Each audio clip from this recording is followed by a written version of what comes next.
কোটা আন্দোলনের শুরুতে শান্তিপূর্ণ কর্মসূচি চললেও 15 জুলাইয়ের পর থেকে সম্পূর্ণ বদলে যায় প্রেক্ষাপট। দেশ জুড়ে শুরু হয় সংঘর্ষ, সহিংসতা, জ্বালাও পোড়াও চলে বিভিন্ন সরকারি বেসরকারি স্থাপনায়, চলে ভাঙচুর, লুটতরাজ।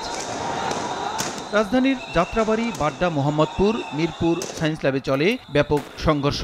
নাশকতাকারীদের তোপের মুখে এক প্রকার অসহায় হয়ে পড়েন আইনশৃঙ্খলা রক্ষা বাহিনীর সদস্যরাও। প্রয়োজনীয় কাজের জন্য ঘরের বাইরে বেরিয়ে হামলার শিকার হন অনেক সাধারণ মানুষও। ঢাকার বাইরে বড় বড় কয়েকটি শহরও পরিণত হয় একই রকম রণক্ষেত্রে। সহিংসতা থামাতে পুলিশের বাইরে মাঠে নামে আনসার, বিজিবি, র্যাব।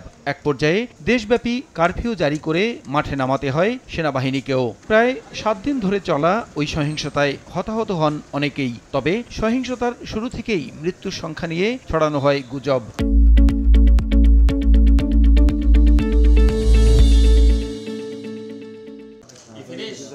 এবার সরকারিভাবে মৃত্যুর সংখ্যা জানালেন স্বরাষ্ট্রমন্ত্রী। রোববার সচিবালয়ে সংবাদ সম্মেলনে জানালেন, সহিংসতায় এখন পর্যন্ত 147 জনের মৃত্যু হয়েছে।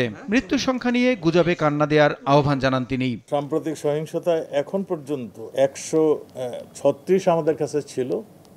তারপরে আমরা দেখলাম আরও 11 জন, যেটা নাকি আওয়ামী লীগের, যুবলীগের নেতাকর্মী এই লিস্টের আওতায় ছিল। আমাদের একটা ওভারলোক হয়েছিল 136 প্লাস 11, 147 জন মৃত্যুর সংবাদ আমাদের কাছে আছে। বিভিন্ন হাসপাতাল, বিভিন্ন জেলা, বিভিন্ন জায়গা থেকে যেটা আমরা পেয়েছি, পুলিশ এগুলি ভেরিফাই করছে, এসবি ভেরিফাই করছে, এনএসআই ভেরিফাই করছে যে কার পেশা কি, কাকে সে কোন দল করতো কিংবা কি করতো, সবগুলি নিয়ে আমরা আরও একটি পূর্ণাঙ্গ রিপোর্ট আপনাদেরকে দিব। পুলিশ আগ বাড়িয়ে কোনো সংঘর্ষে জড়ায়নি জানিয়ে মন্ত্রী বলেন, পরিস্থিতি নিয়ন্ত্রণে সর্বোচ্চ পেশাদারিত্বের পরিচয় দিয়েছে বাহিনী। ট্রেনিং দেওয়া পুলিশ অযথা গুলি তারা করে না। প্রত্যেকটা গুলির হিসাব তাকে দিতে হয়। প্রত্যেকটা মৃত্যুর হিসাব তাকে জবাবদিহি করতে হয়।